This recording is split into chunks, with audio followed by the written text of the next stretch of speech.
that festive animation. Dave Morris here in the Oklahoman's Video Studio. I have to be joined by Katie Fitzgerald. She is the Chief Executive Officer of the Regional Food Bank of Oklahoma.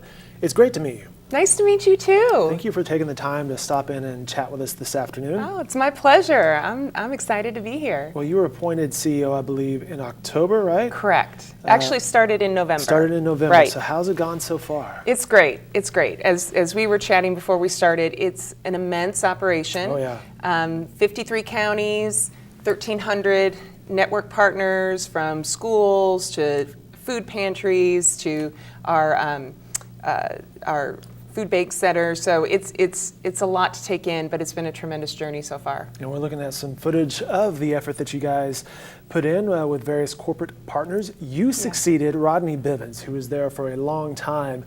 And anytime you succeed someone who's been in a position for a long time, it's large shoes, large everything to fill, right? Yeah. So Rodney, as most people who know him, and many people do in this community and throughout our state, is just an incredible person, first and foremost, an incredible leader.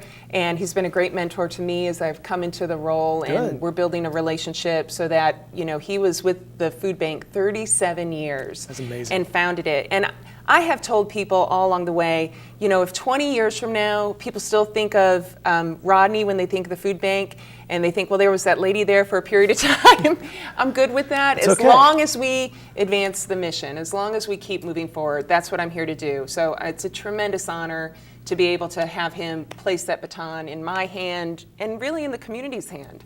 So. He give you any parting advice, or hey, make sure you do this, or make sure you don't do that? You know, he did. He's given me a lot of advice, which I have asked for and will continue to ask for as we go. I think one of the things that is really says a lot about who Rodney is and what he created is that he said to me, if 5 years from now I walk into the food bank and it's still the same, I'm going to be disappointed.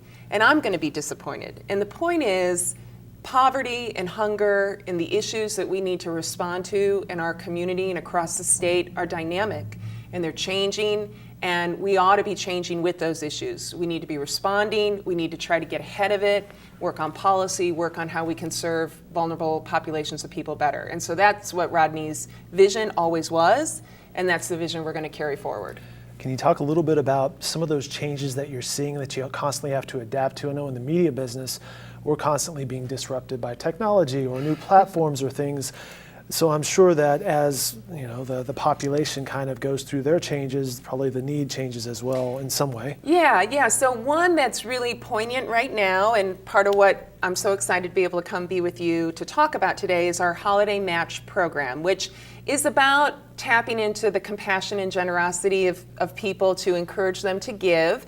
And right now, you can get every dollar you give matched a full dollar through the generous support, and I must share them, of appmax.com, Chesapeake Energy Corporation, and the Cresap Family Foundation. But the reason we do the Holiday Match campaign is because it's right, obviously, in advance of winter coming. And it gets very cold, and we know close to 75% of our clients will have to choose between paying their utility bills and putting food on the table. How do you make that choice? So how do you make that choice? It's a terrible choice to have to make. We don't want anyone to be in that position. And so we need to make sure that our food and resource centers, our partner pantries, and others throughout the state are fully stocked, have what they need, and we need resources to do that. There's just no way around that. Right now, I can share that our donations are down, and I think that's... Why do you think that is? Well, you know, honestly, I don't have a full analysis on why that is. I think many nonprofits are struggling right now. Our economy in our state, we know, has struggled, and I think that though we're seeing some really good indicators that things may be getting better for us, and we're excited by that, I think people are still a little cautious about their charitable giving. We're also coming off of a major presidential campaign, and people were very engaged in issues and their donations in that regard. So we're really asking people to think about the good fortune they have in their lives right now during these holiday weeks and days, and think about what they can do to help people who don't have that kind of fortune in their lives. And we can get those resources to folks, but we need your support. Chatting with Katie Fitzgerald. She's the CEO of the Regional Food Bank of Oklahoma, and to underscore what she's talking about, the holiday match. Again, appmex.com, hope I'm saying that right. Yep. Cresap Family Foundation, the Chesapeake Energy Corporation. Every gift between now and January 15th, That's I right. believe up to $600,000 is a dollar-for-dollar match. That impact is over $1 million. Yeah, and you can't beat that deal, right? When you're thinking about where you want to give your charitable dollars, not only do you get your gift completely matched, but we estimate, based on our analysis and how we move food out, that about every dollar we can provide about 5 meals. So it's 10 meals that you can provide with that $1 that you give. And we move 52 million pounds of food out into this state every year. We feed 126,000 Oklahomans every week, and just almost 40% of that number are children. So if you want to impact a kiddo's life, if you want to impact a senior's life, if you want to help a working family that's trying to or having to choose between utilities and putting food on the table, this is a great return for your investment. You can go to their website, regionalfoodbank.org, and you have a ticker up here of meals provided, and it just keeps updating. It does. And we've been getting a great response, but we really do need to meet this match and really exceed this match so that we can make sure that we can be there for folks. People can call in their donations. I think you guys have that information, 972-1111. Yep. And I would also say get involved. I mean, we have volunteer shifts Monday through Saturday, morning and afternoon. Thursday nights are real fun, and you can volunteer as an individual, a family. Why are Thursday nights real fun? Thursday nights are fun. We call them Rockin' Box. Okay. So I just did it with my family last week. It was Ugly Christmas Sweater Night. Very There's nice. always a theme, and there's great music. There's always music at the food bank because we like to have fun at the food bank. So always music, but great music and usually a theme. And again, you go in for your 2-hour shift and you walk out. My team packaged 7,000 pounds of food that night.